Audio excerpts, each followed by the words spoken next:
welcome back to my film and TV channel. I hope you're all staying safe and well. We're going over to Hulu today for one of their original movies, just under 2 hours this one.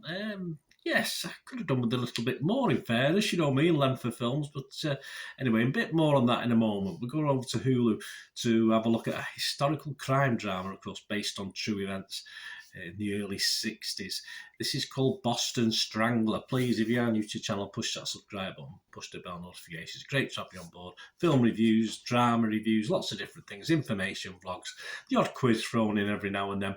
So if you can join us, spread the word, it'd be much appreciated. I'm trying to get to 3,000 subscribers. I'm about 80-ish short at the moment, so if you can help me towards that target, it'd be wonderful. Press that like button as well, guys. I'm trying to get at least 10 to 15 likes. Not a massive target for these vlogs, but if you can help me get there by doing that thumbs up, that like button, I'd be very appreciative.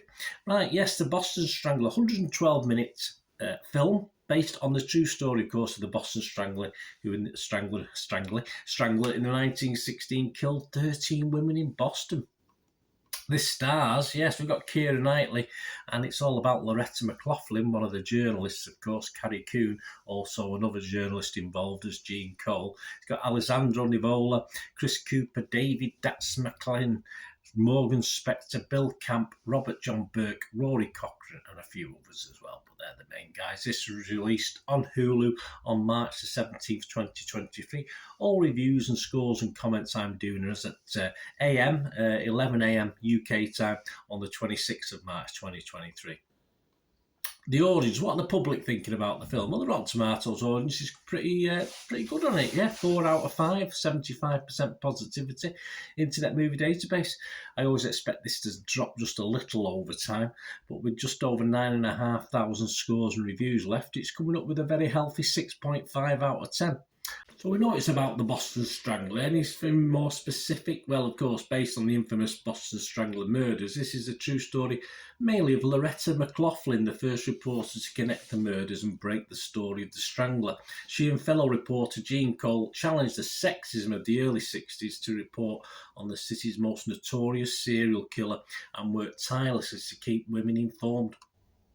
Let's have a look at the critics. What do the critics think of it? Well, Rotten Tomatoes, 66% of their critics, 111 of them who left a review, are positive. That's good. Average rating of 6.3 out of 10, so just a little bit above what we like to see, the 6 out of 10 figure. And it's split 73 fresh and 38 rotten.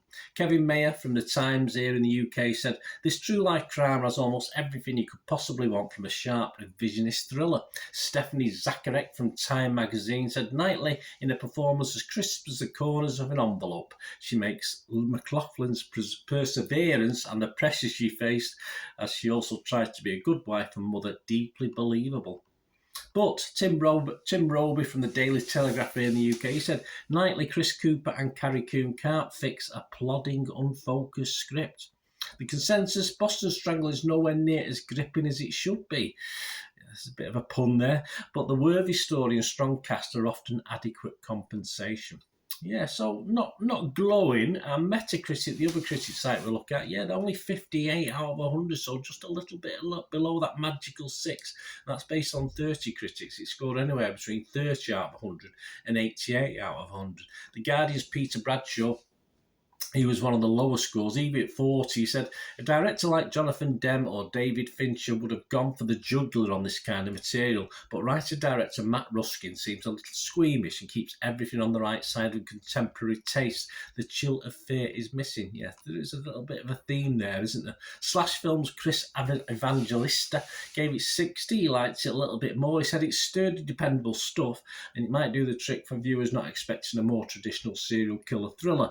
But if you're looking for something beyond the surface level telling of a true story, you might just want to rewatch Zodiac again instead. Like I say, so 60, but a lot of criticism there. Let's have a look at Richard Rupert. He liked it. He gave it 88. He gave it 88 out of 100. He's from the Chicago Sun-Times. Writer-director Ruskin and editor Anne McCabe do a superb job of keeping the story moving, even though much of Loretta's work involves grinding it out by knocking on doors, researching news clippings, interviewing survivors and relatives, making calls from payphones, etc., etc.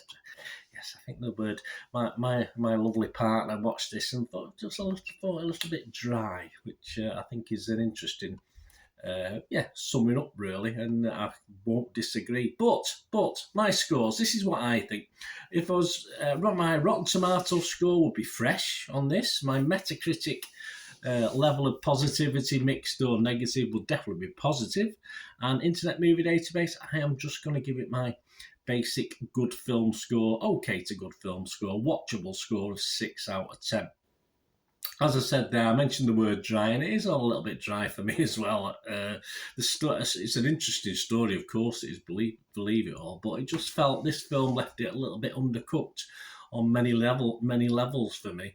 I think the story's got obvious legs as a series. I think that's the problem with this. But as a film, it did lack a little bit of depth. I really want to know a lot more about the characters, both the good ones and the bad ones, and you don't really get to know this.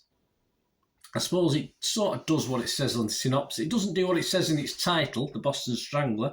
It's more, of course, about Loretta McLaughlin. And so if you look at the synopsis, the aim of it is, it sort of tells the story of Loretta. But even for me, I wanted a little bit more. I know it's a capable enough film. I just felt it was more of a taster, really, for better things to come. And at this point in time, there isn't. But that's the feel I had of it after watching it.